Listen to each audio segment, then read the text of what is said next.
ఆ యాక్టింగ్ ఏంటన్నా ఎరగదీశావు, ఇండస్ట్రీలో నిన్ను కొట్టే హీరో లేడు, 6 ఏళ్ల ఆకలి ఒక్క దెబ్బతో తీర్చేశావు, మ్యాన్ ఆఫ్ మాసెస్ అని ప్రూవ్ చేశావు. డాన్స్ అంటేనే ఎన్టీఆర్, ఎన్టీఆర్ అంటేనే డాన్స్.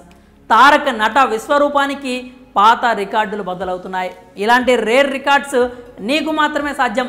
ఇవన్నీ తారక్ డైహార్డ్ ఫ్యాన్స్ నుంచి విమర్శకుల వరకు ప్రతి ఒక్కరూ చెప్తున్న మాటలు. ప్రస్తుతం దేవర థియేటర్స్లో రఫాడిస్తోంది, బాక్సాఫీస్ దగ్గర కాసుల వర్షం కురిపిస్తోంది, వసూళ్ల సునామీ సృష్టిస్తోంది.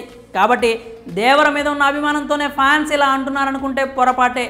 గర్వంగా కాలర్ ఎగరేస్తూ ఇది తారక్కే సాధ్యం అనే మాటలు కేవలం ఒక్క దేవర గురించే కాదు, దాదాపు 10 ఏళ్ల నుంచి ఎలాంటి ఫ్లాప్ లేకుండా వరుస బ్లాక్ బస్టర్స్ ఇస్తున్న అన్ని సినిమాల కోసం. నిజమే కదా? మరి ఇండస్ట్రీలో ఇలాంటి రేర్ ఫీట్ కేవలం ఎన్టీఆర్కు మాత్రమే సాధ్యం. ఆ రేర్ ఫీట్ ఏంటా అనుకుంటున్నారా? 2015కు ముందు ఎన్టీఆర్ సినిమాలంటే అందరికీ గుర్తొచ్చేది స్టూడెంట్ నెంబర్ 1, సింహాద్రి, యమదొంగ లాంటి హిట్ సినిమాలే. ఇక వాటిలో సింహాద్రి, ఆంధ్రావాలా లాంటి సినిమాలు ఫ్యాన్స్కు కిక్కించాయి. ఆ తర్వాత తారక్ కూడా కాంబినేషన్ చూసుకుంటూ లేదా అప్పుడు మార్కెట్లో ప్రేక్షకులు ఎలాంటి కంటెంట్ కోరుకుంటున్నారో అని ఆలోచించి కథలను ఎంచుకునేవాడు.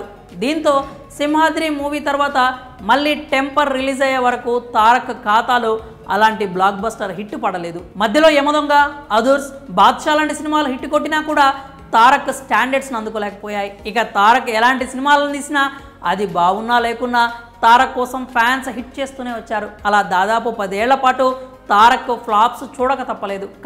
కానీ ఇక ఆ తర్వాత తారక్ కథల ఎంపిక మారింది. తన అభిమానులు ఎలాంటి మాస్ ఎలిమెంట్స్ని ఇష్టపడుతున్నారో వాటికి మాత్రమే ప్రాధాన్యత ఇవ్వడం మొదలుపెట్టాడు. అలా 2015లో టెంపర్తో మొదలైన జూనియర్ ఎన్టీఆర్ ఇండస్ట్రీ రికార్డుల వేట దేవర ఆట మొదలయ్యాక కూడా ఆగలేదు. ఇక ఇప్పట్లో ఈ బ్లాక్ బస్టర్ వసూళ్ల వేట ఆగే ప్రసక్తే లేదు. టెంపర్ తర్వాత వచ్చిన నాన్నకు ప్రేమతో, జనతా గ్యారేజ్, జయలవకుశ, అరవింద సమేత, RRR, ఇక ఇప్పుడు దేవర, ఇలా వరుస బ్లాక్ బస్టర్ హిట్స్తో ఇండస్ట్రీని రూల్ చేస్తున్నాడు తారక్. ఇప్పటి వరకు ఇండస్ట్రీలో వరుస హిట్స్ ఇచ్చిన హీరో లేడు. పైగా రాజమౌళి విషయంలో తనతో మొదలైన ఫ్లాప్ సెంటిమెంట్ను కూడా తారక్కే బ్రేక్ చేశాడు. కాబట్టి ఈ రేర్ రికార్డు తారక్ మాత్రమే సొంతం అని చెప్పడంలో ఎలాంటి సందేహం లేదు. మరి ఈ విషయంపై మీరేమనుకుంటున్నారో మీ అభిప్రాయాన్ని కామెంట్స్ రూపంలో తెలియజేయండి.